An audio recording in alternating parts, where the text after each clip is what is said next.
Welcome to another edition of the Christ is All podcast.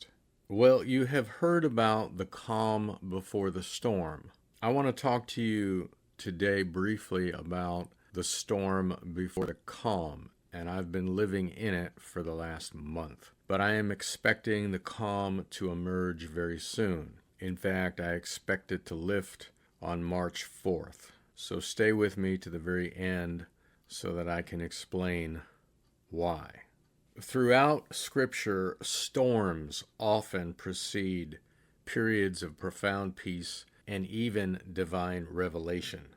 The pattern of tribulation before tranquility appears repeatedly in the biblical narrative, and it teaches us that sometimes the darkest moments come just before dawn breaks. Probably the most dramatic example of this is the Great Flood in Genesis. If you recall, before establishing his covenant with Noah and promising never again to destroy the earth by water, God sent 40 days and 40 nights of rain that covered even the highest mountains. The devastating floodwaters preceded a new beginning for humanity and a rainbow of promise in clear skies. It was the calm after the storm. Then you have the Exodus story, where we see the pattern again. The Israelites found freedom and peace just after Egypt endured 10 devastating plagues. And the final night in Egypt was marked by death and wailing, but it gave way to liberation and rejoicing, calm and peace. The prophet Elijah encountered the same phenomenon on Mount Horeb. First there was a mighty wind that shattered the rocks, then an earthquake, then finally a fire. But after these dramatic displays, there was the still small voice that followed the chaos, the calm after the storm. In Jesus' own ministry, the pattern was demonstrated all throughout. On the Sea of Galilee, the disciples faced a furious storm that threatened to sink their boat. And in their panic, they woke the Lord up. And Jesus commanded, "Peace, be still." The raging storm gave way to a perfect calm, teaching the disciples profound lessons about faith and divine authority. The crucifixion represents the ultimate storm before the calm. The earth shook, darkness covered the land. The temple veil was torn just as Jesus died. Yet this catastrophic moment preceded the triumph of the resurrection and the birth of the kingdom community, the ecclesia of God.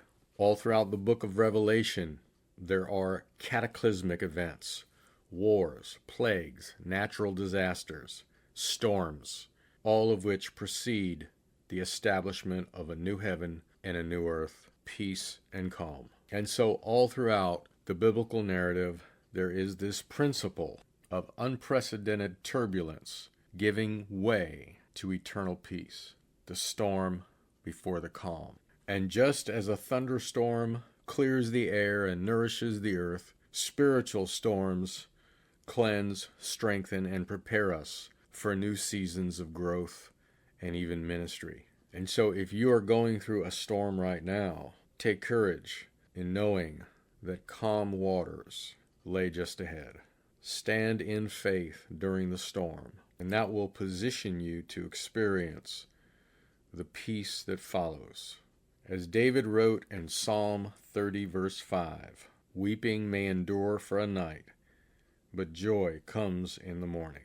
Now, if you have been getting my Thursday unfiltered emails, and if you haven't, I encourage you to join the list. It's free of charge, and you will get a fresh article from me every Thursday in your inbox. But if you've been keeping up, then you are well aware that March 4th is the day that my new book releases, The Untold Story of the New Testament Church, Revised and Expanded. I have never worked so hard on a book in my life. It's taken 3 years out of my life, virtually every day. I cannot describe to you the hardship, the labor, the tedious work that was involved. When you get the book and you hold it in your hands and you thumb through the pages, you will understand what I have just described. I am giving away 7 exclusive bonuses to everyone who orders the book between March 4th and March 10th. That's launch week. Early readers of the book have called it my masterpiece.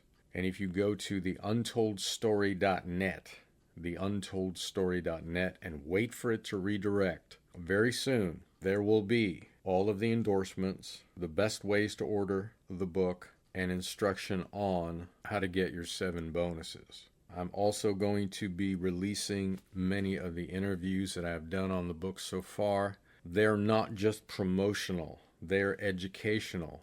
They contain lots of insights into the New Testament, into the story of the New Testament, into how to engage the New Testament whereby we are transformed. So they are informational and enlightening. Anyway, I am looking forward to the calm because leading up to the release of this book, it has been consistent, storm after storm, challenge after challenge.